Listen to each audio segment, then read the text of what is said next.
Les Miserables. Volume 3. Marius. Book 5th. The Excellence of Misfortune. By Victor Hugo. Narrated by Peter Silverleaf. Chapter 1. Marius Indigent. Life became hard for Marius. It was nothing to eat his clothes and his watch. He ate of that terrible, inexpressible thing that is called de la vache en rage. That is to say, he endured great hardships and privations. A terrible thing it is, containing days without bread, nights without sleep, evenings without a candle, a hearth without a fire, weeks without work, a future without hope, a coat out of the elbows, an old hat which evokes the laughter of young girls, a door which one finds locked on one at night because one's rent is not paid, the insolence of the porter and the cook-shop man, the sneers of neighbours, humiliations, dignity trampled on, work of whatever nature accepted, disgusts, bitterness, despondency. Marius learned how all this is eaten, and how such are often the only things which one has to devour. At that moment of his existence, when a man needs his pride because he needs love, he felt that he was jeered at because he was badly dressed, and ridiculous because he was poor. At the age when youth swells the heart with imperial pride, he dropped his eyes more than once on his dilapidated boots, and he knew the unjust shame and the poignant blushes of wretchedness. Admirable and terrible trial from which the feeble emerge base, from which the strong emerge sublime. A crucible into which destiny casts a man whenever it desires a scoundrel or a demigod. For many great deeds are performed in petty combats. There are instances of bravery ignored and obstinate, which defend themselves step by step in that fatal onslaught of necessities and turpitudes. Noble and mysterious triumphs which no eye beholds, which are requited with no renown, which are saluted with no trumpet blast. Life, misfortune, isolation, abandonment, poverty are the fields of battle which have their heroes, obscure heroes, who are sometimes grander than the heroes who win renown. Firm and rare natures are thus created. Misery, almost always a stepmother, is sometimes a mother. Destitution gives birth to might of soul and spirit. Distress is the nurse of pride. Unhappiness is a good milk for the magnanimous. There came a moment in Marius's life when he swept his own landing, when he brought his sou's worth of brie cheese at the fruiterer's, when he waited until twilight had fallen to slip into the baker's and purchase a loaf, which he carried off furtively to his attic as though he had stolen it. Sometimes there could be seen gliding into the butcher's shop on the corner, in the midst of the bantering cooks who elbowed him, an awkward young man carrying big books under his arm, who had a timid yet angry air, who, on entering, removed his hat from a brow whereon stood drops of perspiration, made a profound bow to the butcher's astonished wife, asked for a mutton cutlet, paid 6 or 7 sous for it, wrapped it up in paper, put it under his arm between 2 books, and went away. It was Marius. On this cutlet, which he cooked for himself, he lived for 3 days. On the first day he ate the meat, on the second he ate the fat, on the third he gnawed the bone. Aunt Gillenormand made repeated attempts and sent him the 60 pistoles several times. Marius returned them on every occasion, saying that he needed nothing. He was still in mourning for his father when the revolution which we have just described was effected within him. From that time forth he had not put off his black garments, but his garments were quitting him. The day came when he had no longer a coat. The trousers would go next. What was to be done? Courfeyrac, to whom he had on his side done some good turns, gave him an old coat. For 30 sous, Marius got it turned by some porter or other, and it was a new coat, but this coat was green. Then Marius ceased to go out until after nightfall. This made his coat black. As he wished always to appear in mourning, he clothed himself with the night. In spite of all this, he got admitted to practice as a lawyer. He was supposed to live in Courfeyrac's room, which was decent, and where a certain number of law books, backed up and completed by several dilapidated volumes of romance, passed as the library required by the regulations. He had his letters addressed to Courfeyrac's quarters. When Marius became a lawyer, he informed his grandfather of the fact in a letter which was cold but full of submission and respect. Monsieur Gillenormand trembled as he took the letter, read it, tore it in 4 pieces, and threw it into the wastebasket. 2 or 3 days later, Mademoiselle Gillenormand heard her father, who was alone in his room, talking aloud to himself. He always did this whenever he was greatly agitated. She listened, and the old man was saying, "If you were not a fool, you would know that one cannot be a baron and a lawyer at the same time."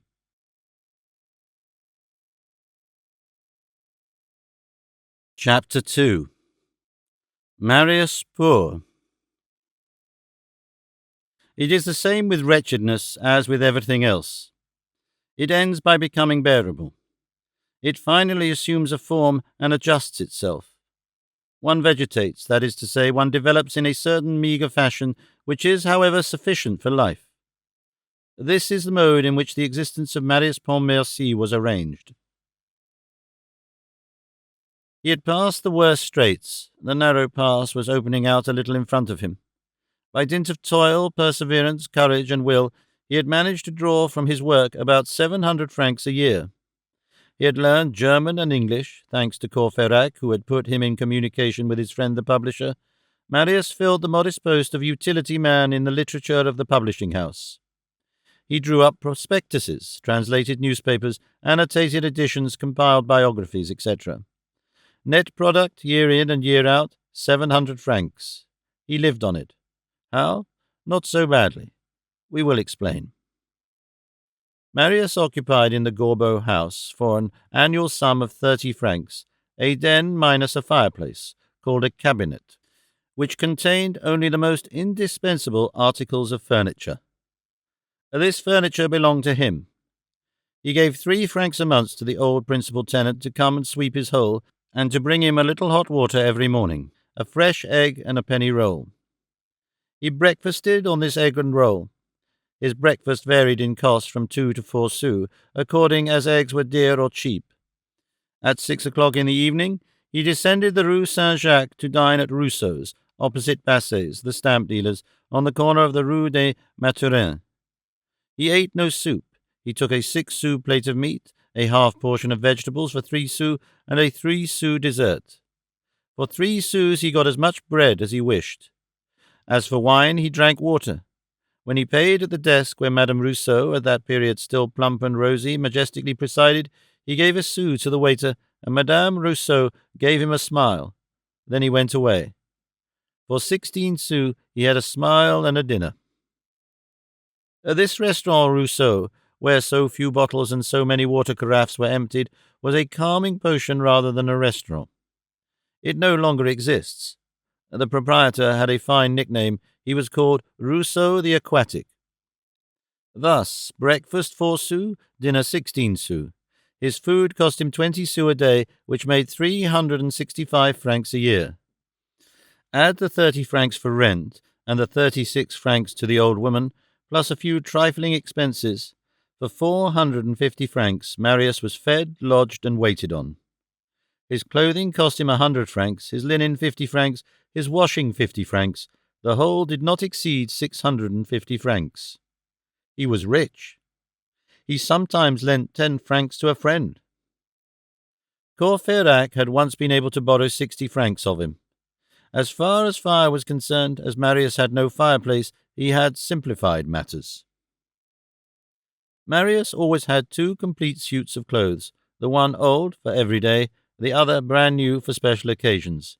Both were black. He had but 3 shirts, one on his person, the second in the commode, and the third in the washerwoman's hands. He renewed them as they wore out. They were always ragged, which caused him to button his coat to the chin. It had required years for Marius to attain this flourishing condition. Hard years, difficult some of them, to traverse, others to climb. Marius had not failed for a single day. He had endured everything in the way of destitution. He had done everything except contract debts. He did himself the justice to say that he had never owed anyone a sou. A debt was to him the beginning of slavery. He even said to himself that a creditor is worse than a master, for the master possesses only your person, a creditor possesses your dignity and can administer it to a box on the ear. Rather than borrow, he went without food.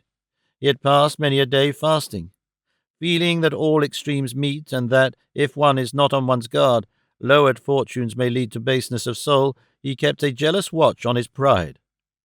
Such and such a formality or action, which in any other situation would have appeared merely a deference to him, now seemed insipidity, and he nerved himself against it. His face wore a sort of severe flush. He was timid even to rudeness. During all these trials he had felt himself encouraged and even uplifted at times by a secret force that he possessed within himself. The soul aids the body and at certain moments raises it. It is the only bird which bears up its own cage. Besides his father's name, another name was graven in Marius's heart, the name of Thénardier. Marius, with his grave and enthusiastic nature, surrounded with a sort of aureole the man to whom, in his thoughts, he owed his father's life, that intrepid sergeant who had saved the colonel amid the bullets and the cannonballs of Waterloo. He never separated the memory of this man from the memory of his father, and he associated them in his veneration. It was a sort of worship in two steps, with the grand altar for the colonel and the lesser one for Thénardier. What redoubled the tenderness of his gratitude towards Thénardier was the idea of the distress into which he knew that Thénardier had fallen, and which had engulfed the latter. Marius had learned at Montfermeil of the ruin and bankruptcy of the unfortunate innkeeper. Since that time he had made unheard-of efforts to find traces of him and to reach him in the dark abyss of misery in which Thénardier had disappeared. Marius had beaten the whole country. He had gone to Chelles, to Bondy, to Gournay, to Nogent, to Lagny. He had persisted for 3 years, expending in these explorations the little money which he had laid by. No one had been able to give him any news of Thénardier. He was supposed to have gone abroad. His creditors had sought him with less love than Marius, but with as much assiduity, and had not been able to lay their hands on him. Marius blamed himself, and was almost angry with himself for his lack of success in his researches.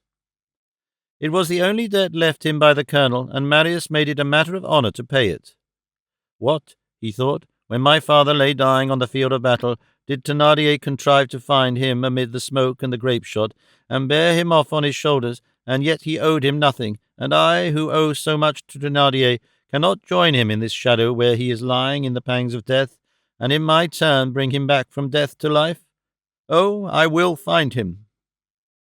To find Thénardier, in fact, Marius would have given one of his arms. To rescue him from his misery, he would have sacrificed all his blood. To see Thénardier, to render Thénardier some service, to say to him, "You do not know me. Well, I do know you. Here I am, dispose of me." This was Marius's sweetest and most magnificent dream.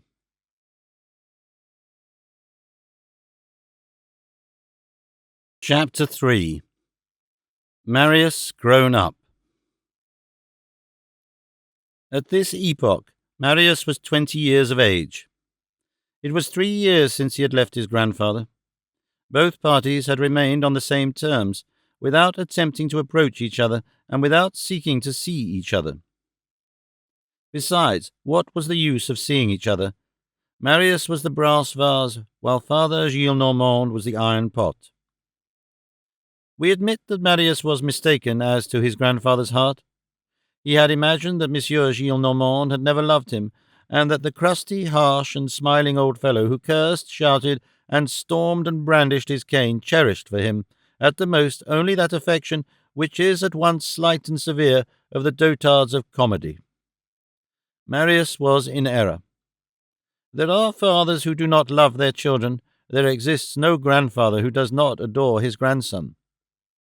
At bottom, as we have said, Monsieur Gillenormand idolized Marius. He idolized him after his own fashion, with an accompaniment of snappishness and boxes on the ear.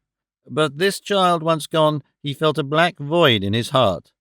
He would allow no one to mention the child to him, and all the while secretly regretted that he was so well obeyed. At first he hoped that this Buonapartist, this Jacobin, this terrorist, this Septembrist would return. But the weeks passed by, years passed. To Monsieur Gillenormand's great despair, the blood-drinker did not make his appearance. "I could not do otherwise than turn him out," said the grandfather to himself, and he asked himself, if the thing were to do over again, would I do it? His pride instantly answered yes, but his aged head, which he shook in silence, replied sadly no. He had his hours of depression. He missed Marius. Old men need affection as they need the sun. It is warmth. Strong as his nature was, the absence of Marius had wrought some change in him. Nothing in the world could have induced him to take a step towards that rogue, but he suffered. He never inquired about him, but he thought of him incessantly. He lived in the Marais in a more and more retired manner. He was still merry and violent as of old, but his merriment had a convulsive harshness, and his violences always terminated in a sort of gentle and gloomy dejection. He sometimes said, "Oh, if he only would return, what a good box on the ear I would give him." As for his aunt, she thought too little to love much. Marius was no longer for her much more than a vague black form, and she eventually came to occupy herself with him much less than with the cat or the paroquet which she probably had. What augmented Father Gillenormand's secret suffering was that he locked it all up within his breast and did not allow its existence to be divined. His sorrow was like those recently invented furnaces which consume their own smoke. It sometimes happened that officious busybodies spoke to him of Marius and asked him, "What is your grandson doing? What has become of him?" The old bourgeois replied with a sigh that he had a sad case, and giving a fillip to his cuff if he wished to appear gay, "Monsieur le Baron de Pontmercy is practising pettifogging in some corner or other." While the old man regretted, Marius applauded himself. As is the case with all good-hearted people, misfortune had eradicated his bitterness. He only thought of Monsieur Gillenormand in an amiable light, but he had set his mind on not receiving anything more from the man who had been unkind to his father. This was the mitigated translation of his first indignation. Moreover, he was happy at having suffered, and at suffering still. It was for his father's sake. The hardness of his life satisfied and pleased him. He said to himself with a sort of joy that it was certainly the least he could do, that it was an expiation, that, had it not been for that, he would have been punished in some other way, and later on for his impious indifference towards his father, and such a father, that it would not have been just that his father should have all the suffering, and he none of it, and that, in any case, what were his toils and his destitution compared with the colonel's heroic life?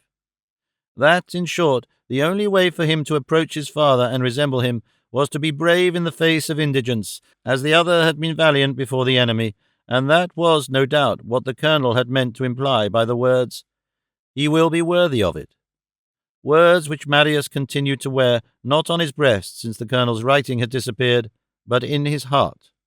And then, on the day when his grandfather had turned him out of doors, he had been an only child. Now he was a man. He felt it. Misery, we repeat, had been good for him. Poverty in youth, when it succeeds, has this magnificent property about it, that it turns the whole will towards effort and the whole soul towards aspiration. Poverty instantly lays material life bare and renders it hideous, hence inexpressible bounds towards the ideal life. The wealthy young man has 100 coarse and brilliant distractions, horse races, hunting, dogs, tobacco, gaming, good repasts, and all the rest of it, occupations for the baser side of the soul at the expense of the loftier and more delicate sides. The poor young man wins his bread with difficulty. He eats when he has eaten. He has nothing more but meditation. He goes to the spectacles which God furnishes gratis. He gazes at the sky, space, the stars, flowers, children, the humanity among which he is suffering, the creation amid which he beams. He gazes so much on humanity that he perceives its soul. He gazes upon creation to such an extent that he beholds God.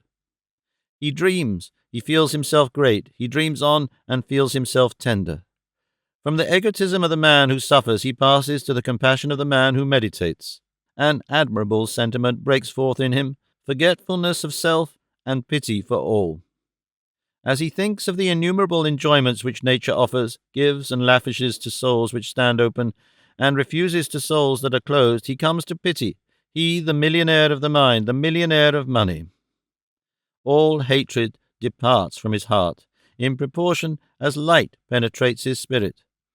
And is he unhappy? No. The misery of a young man is never miserable. The first young lad who comes to hand, however poor he may be, with his strength, his health, his rapid walk, his brilliant eyes, his warmly circulating blood, his black hair, his red lips, his white teeth, his pure breath, will always arouse the envy of an aged emperor. And then, every morning, he sets himself afresh to the task of earning his bread, and while his hands earn his bread, his dorsal column gains pride, his brain gathers ideas. His task finished, he returns to ineffable ecstasies, to contemplation, to joys.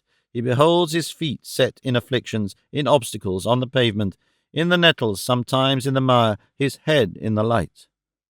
He is firm, serene, gentle, peaceful, attentive, serious, content with little, kindly, and he thanks God for having bestowed on him those two forms of riches which many a rich man lacks, work which makes him free, and thought which makes him dignified. This is what had happened with Marius. To tell the truth, he inclined a little too much to the side of contemplation. From the day when he had succeeded in earning his living with some approach to certainty, he had stopped thinking it good to be poor, and retrenching time from his work to give to thought, that is to say, he sometimes passed entire days in meditation, absorbed, engulfed, like a visionary, in the mute voluptuousness of ecstasy and inward radiance. He had thus propounded the problem of his life, to toil as little as possible at material labor, in order to toil as much as possible at the labor which is impalpable, in other words, to bestow a few hours on real life, and to cast the rest to the infinite. As he believed that he lacked nothing, he did not perceive that contemplation, thus understood, ends by becoming one of the forms of idleness, that he was contenting himself with conquering the first necessities of life, and that he was resting from his labors too soon. It was evident that, for this energetic and enthusiastic nature, this could only be a transitory state, and that, at the first shock against the inevitable complications of destiny, Marius would awaken. In the meantime, although he was a lawyer, and whatever Father Gillenormand thought about the matter, he was not practicing, he was not even pettifogging. Meditation had turned him aside from pleading. To haunt attorneys, to follow the court, to hunt up cases, what a bore! Why should he do it? He saw no reason for changing the manner of gaining his livelihood. The obscure and ill-paid publishing establishment had come to mean for him a sure source of work which did not involve too much labor, as we have explained, and which sufficed for his wants. One of the publishers for whom he worked, Monsieur Magimel, I think, offered to take him into his own house, to lodge him well, to furnish him with regular occupation, and to give him 1,500 francs a year. To be well lodged, 1,500 francs, no doubt, but renounce his liberty, be on fixed wages, a sort of hired man of letters. According to Marius's opinion, if he accepted, his position would become both better and worse at the same time. He acquired comfort and lost his dignity. It was a fine and complete unhappiness, converted into a repulsive and ridiculous state of torture, something like the case of a blind man who should recover the sight of one eye. He refused. Marius dwelt in solitude, owing to his taste for remaining outside of everything, and through having been too much alarmed, he had not entered decidedly into the group presided over by Enrojas. They had remained good friends, they were ready to assist each other on occasion in every possible way, but nothing more. Marius had two friends, one young, Courfeyrac, and one old, Monsieur Mabeuf. He inclined more to the old man. In the first place, he owed to him the revolution which had taken place within him. To him he was indebted for having known and loved his father. "He operated on me for a cataract," he said. The churchwarden had certainly played a decisive part. It was not, however, that Monsieur Mabeuf had been anything but the calm and impassive agent of Providence in this connection. He had enlightened Marius by chance and without being aware of the fact. As does a candle which someone brings, he had been the candle and not the someone. As for Marius's inward political revolution, Monsieur Mabeuf was totally incapable of comprehending it, of willing or of directing it. As we shall see Monsieur Mabeuf again later on, a few words will not be superfluous.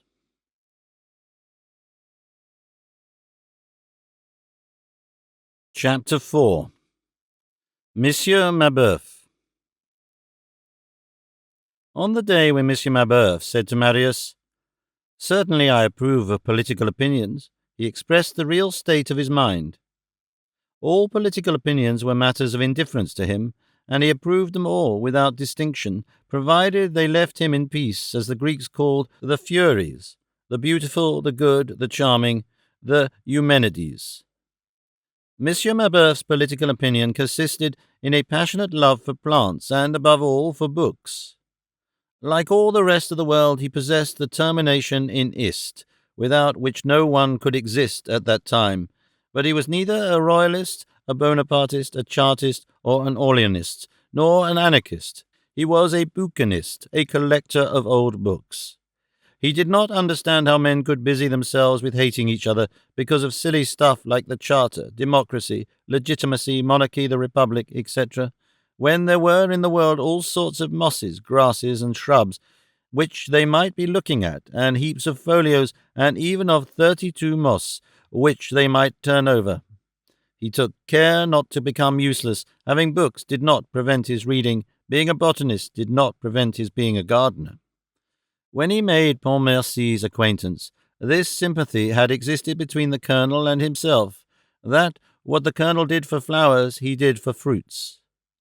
Monsieur Mabeuf had succeeded in producing seedling pears as savoury as the pears of Saint-Germain. It is from one of his combinations, apparently, that the October Mirabelle, now celebrated, no less perfumed than the summer Mirabelle, owes its origin. He went to Mass rather from gentleness than from piety, and because, as he loved the faces of men but hated their noise, he found them assembled and silent only in church. Feeling that he must be something in the state, he had chosen the career of warden. However, he had never succeeded in loving any woman as much as a tulip bulb, nor any man as much as an Elzevir. He had long passed 60 when, one day, someone asked him, "Have you never been married?" "I have forgotten," said he. When it sometimes happened to him, and to whom does it not happen, to say, "Oh, if I were only rich," it was not when ogling a pretty girl, as was the case of Father Gillenormand, but when contemplating an old book. He lived alone with an old housekeeper.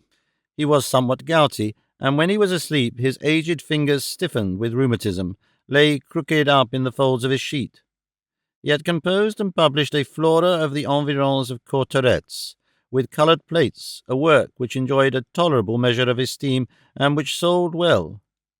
People rang his bell in the Rue Messières 2 or 3 times a day to ask for it. He drew as much as 2,000 francs a year from it, and this constituted nearly the whole of his fortune. Although poor, he had had the talent to form for himself, by dint of patience, privations, and time, a precious collection of rare copies of every sort. He never went without a book under his arm, and he often returned with 2. The sole decoration of the 4 rooms on the ground floor, which composed his lodgings, consisted of framed herbariums and engravings of the old masters. The sight of a sword or a gun chilled his blood.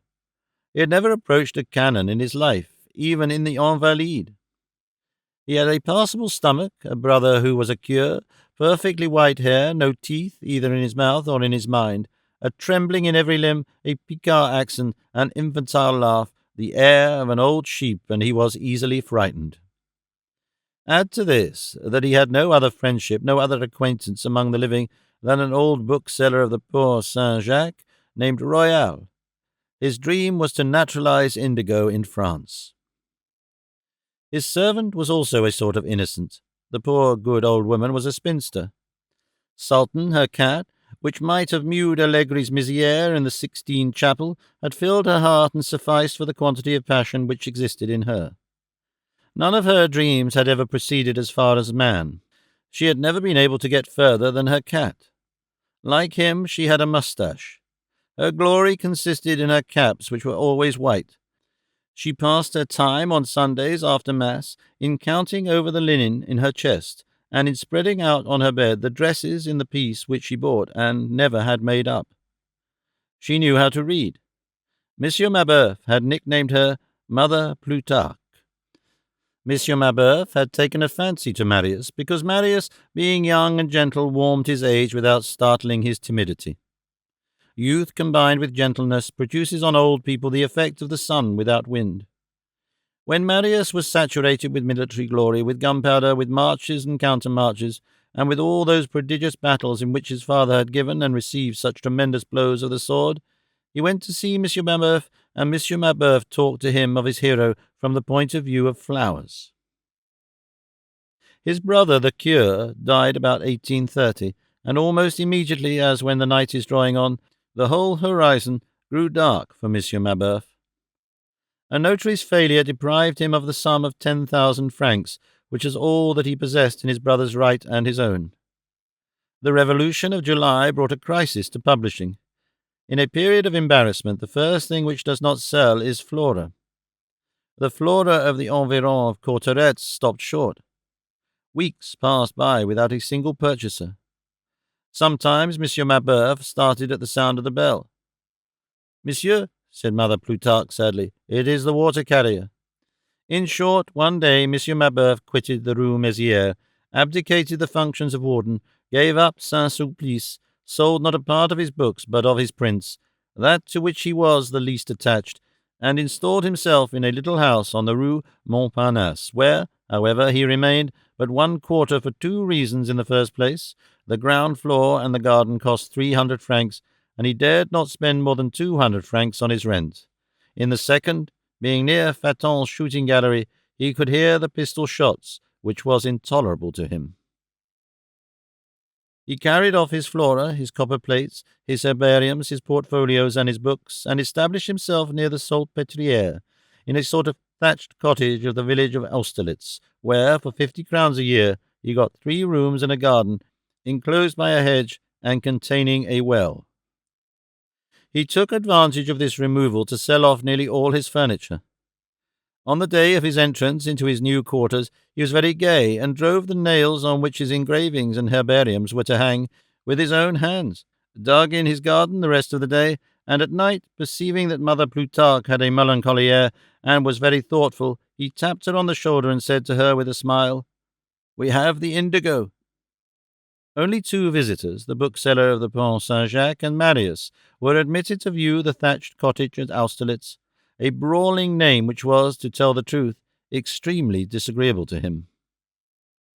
However, as we have just pointed out, brains which are absorbed in some bit of wisdom or folly, or, as it often happens, in both at once, are but slowly accessible to the things of actual life.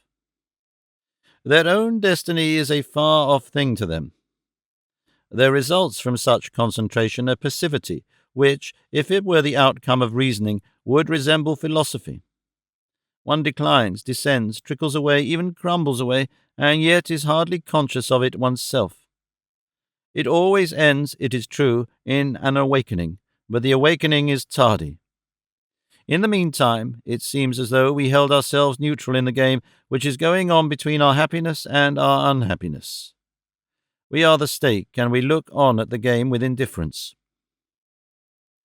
It was thus that, athwart the cloud which formed about him, when all his hopes were extinguished, one after the other, Monsieur Mabeuf remained rather puerilely but profoundly serene. His habits of mind had the regular swing of a pendulum. Once mounted on an illusion, he went for a very long time, even after the illusion had disappeared. A clock does not stop short at the precise moment when the key is lost. Monsieur Mabeuf had his innocent pleasures.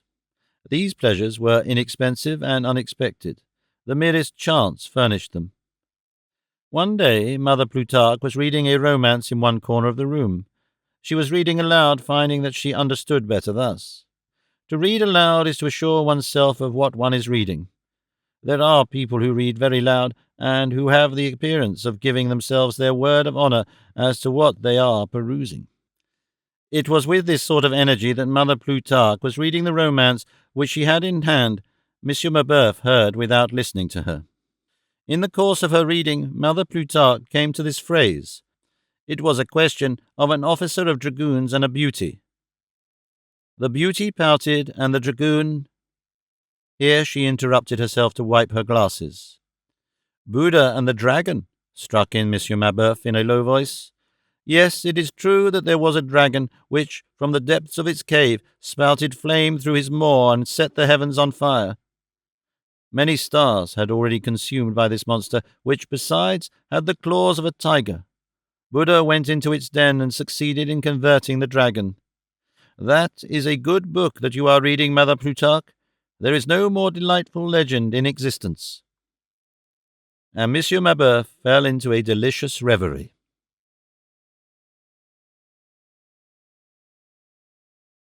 Chapter 5. Poverty a good neighbour for misery. Marius liked this candid old man who saw himself gradually falling into the clutches of indigence, and who came to feel astonishment little by little without, however, being made melancholy by it. Marius met Courfeyrac and sought out Monsieur Mabeuf. Very rarely, however, twice a month at most. Marius's pleasure consisted in taking long walks alone on the outer boulevards, or in the Champ de Mars, or in the least frequented alleys of the Luxembourg. He often spent half a day in gazing at a market garden, the beds of lettuce, the chickens on the dung-heap, the horse turning the water-wheel. The passers-by stared at him in surprise, and some of them thought his attire suspicious and his mien sinister. He was only a poor young man dreaming in an objectless way. It was during one of his strolls that he had hit upon the Gorbeau house, and, tempted by its isolation and its cheapness, had taken up his abode there. He was known there only under the name of Monsieur Marius. Some of his father's old generals or old comrades had invited him to go and see them when they learned about him. Marius had not refused their invitations. They afforded opportunities of talking about his father. Thus he went from time to Compayol, to General Balavens, to General Ferion, to the Invalides. There was music and dancing there. On such evenings Marius put on his new coat, but he never went to these evenings parties or balls except on days when it was freezing cold, because he could not afford a carriage, and he did not wish to arrive with boots otherwise than like mirrors. He said sometimes, but without bitterness, "Men are so made that in a drawing-room you may be soiled everywhere except on your shoes. In order to ensure a good reception there, only one irreproachable thing is asked of you, your conscience. No, your boots." All passions except those of the heart are dissipated by reverie. Marius's political fevers vanished thus. The revolution of 1830 assisted in the process by satisfying and calming him. He remained the same, setting aside its fits of wrath. He still had the same opinions, only they had been tempered. To speak accurately, he had no longer any opinions, he had sympathies. To what party did he belong? To the party of humanity. Out of humanity he chose France, out of the nation he chose the people, out of the people he chose the woman. It was to that point above all that his pity was directed. Now he preferred an idea to a deed, a poet to a hero, and he admired a book like Job more than an event like Marengo. And then, when, after a day spent in meditation, he returned in the evening through the boulevards, and caught a glimpse through the branches of the trees of the fathomless space beyond, the nameless gleams, the abyss, the shadow, the mystery, all that which is only human, seemed very pretty indeed to him. He thought he had, and he really had, in fact, arrived at the truth of life and of human philosophy, and he had ended by gazing at nothing but heaven, the only thing which truth can perceive from the bottom of her well. This did not prevent him from multiplying his plans, his combinations, his scaffoldings, his projects for the future. In this state of reverie, an eye which could have cast a glance into Marius's interior would have been dazzled with the purity of that soul. In fact, had it been given to our eyes of the flesh to gaze into the consciences of others, we should be able to judge a man much more surely according to what he dreams than according to what he thinks. There is will in thought, there is none in dreams. Reverie, which is utterly spontaneous, takes and keeps, even in the gigantic and the ideal, the form of our spirit. Nothing proceeds more directly and more sincerely from the very depth of our soul than our unpremeditated and boundless aspirations towards the splendors of destiny.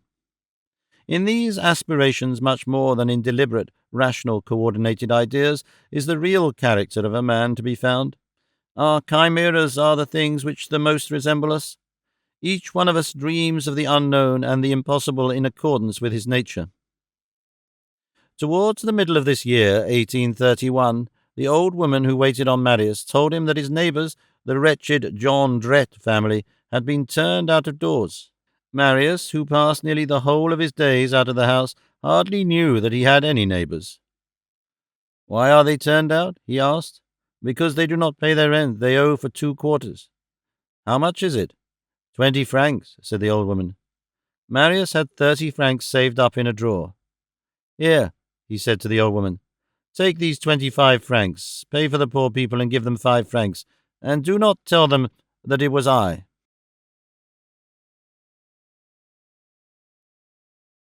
Chapter 6. The Substitute. It chanced that the regiment to which Lieutenant Théodule belonged came to perform garrison duty in Paris. This inspired Aunt Gillenormand with a second idea. She had on the first occasion hit upon the plan of having Marius spied upon by Théodule. Now she plotted to have Théodule take Marius's place. At all events, and in case the grandfather should feel the vague need of a young face in the house, these rays of dawn are sometimes sweet to ruin. It was expedient to find another Marius. Take it as a simple erratum, she thought, such as one sees in books. For Marius, read Théodule. A grandnephew is almost the same as a grandson. In default of a lawyer, one takes a lancer. One morning, when Monsieur Gillenormand was about to read something in the Quotidienne, his daughter entered and said to him in her sweetest voice, for the question concerned her favourite, "Father, Théodule is coming to present his respects to you this morning." "Who's Théodule?" "Your grandnephew." "Ah," said the grandfather. And then he went back to his reading, thought no more of his grandnephew, who was merely some Théodule or other, and soon flew into a rage, which almost always happened when he read. The sheet which he held, although royalist of course, announced for the following day, without any softening phrases, one of these little events which were of daily occurrence at that date in Paris, that the students of the schools of law and medicine were to assemble on the Place du Panthéon at midday to deliberate. The discussion concerned one of the questions of the moment, the artillery of the National Guard, and a conflict between the Minister of War and the citizens' militia on the subject of the cannon parked in the courtyard of the Louvre. The students were to deliberate over this. It did not take much more than this to swell Monsieur Gillenormand's rage. He thought of Marius, who was a student and who would probably go with the rest to deliberate at midday on the Place du Panthéon. As he was indulging in his painful dream, Lieutenant Théodule entered clad in plain clothes as a bourgeois, which was clever of him, and was discreetly introduced by Mademoiselle Gillenormand. The lancer had reasoned as follows.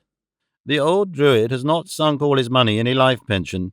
It is well to disguise oneself as a civilian from time to time. Mademoiselle Gillenormand said aloud to her father, "Théodule, your grandnephew," and in a low voice to the lieutenant, "approve of everything," and she withdrew. The lieutenant, who was but little accustomed to such venerable encounters, stammered with some timidity, "Good day, uncle," and made a salute composed of the involuntary and mechanical outline of the military salute finished off as a bourgeois salute. "Ah, so it's you. That is well. Sit down," said the old gentleman. That said, he totally forgot the lancer.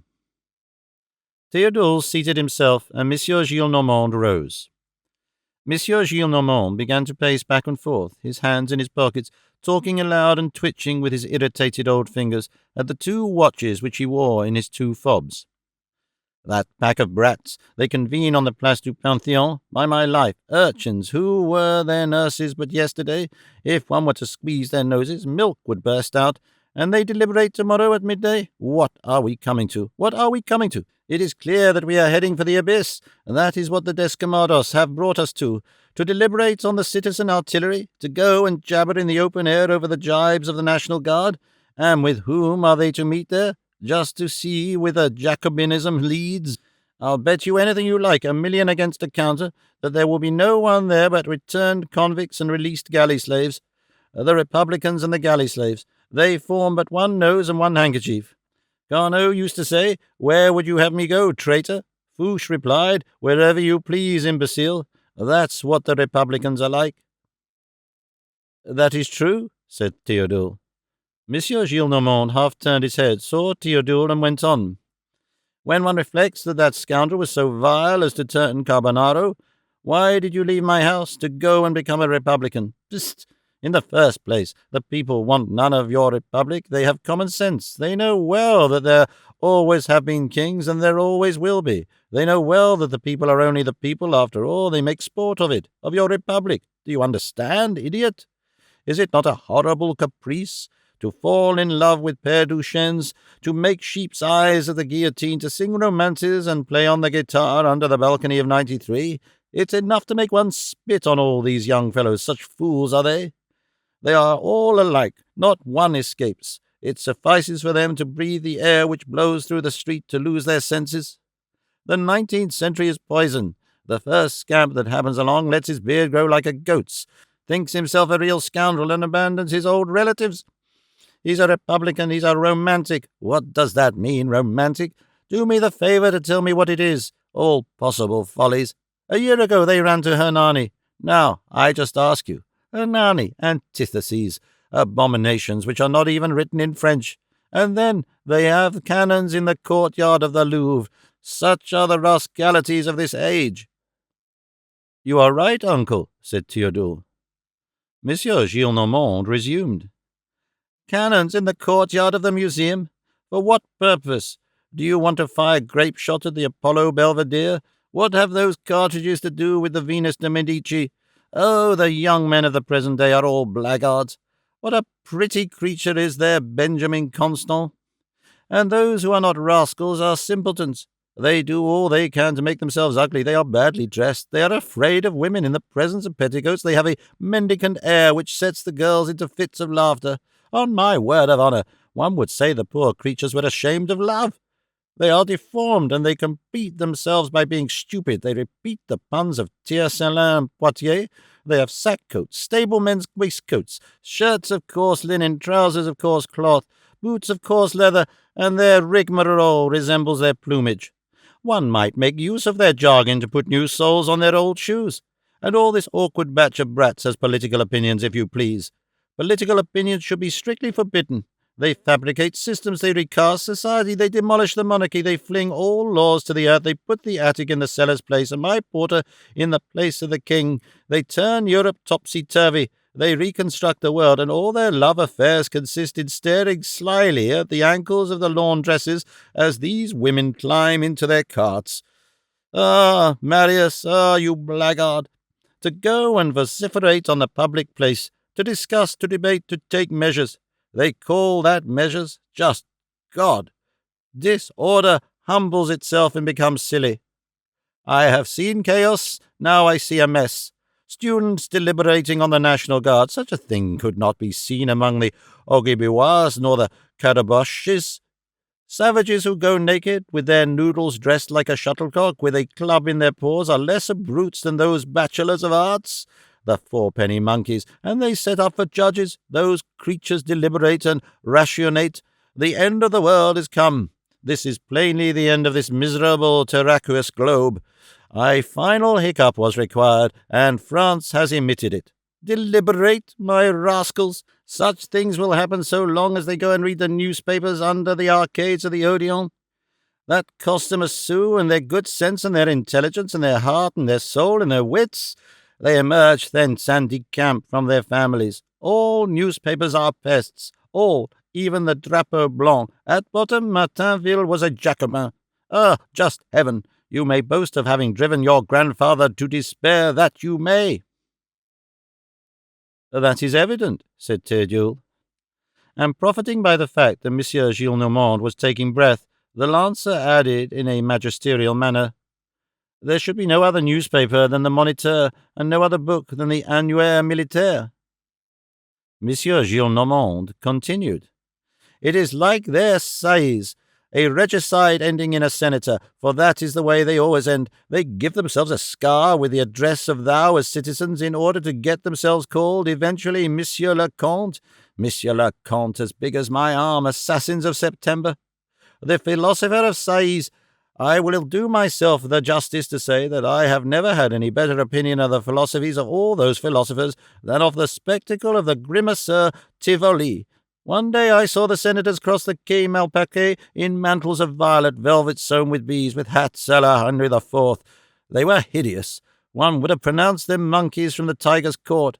Citizens, I declare to you that your progress is madness, that your humanity is a dream, that your revolution is a crime, that your republic is a monster, that your young and virgin France comes from the brothel, and I maintain it against all, whoever you may be, whether journalists, economists, legists, or even were you better judges of liberty, of equality, and fraternity than the knife of the guillotine, and that I announce to you, my fine fellows." "Parbleu!" cried the lieutenant. "That is wonderfully true." Monsieur Gillenormand paused in a gesture which he had begun, wheeled round, stared Lancer Théodule intently in the eyes, and said to him, "You are a fool.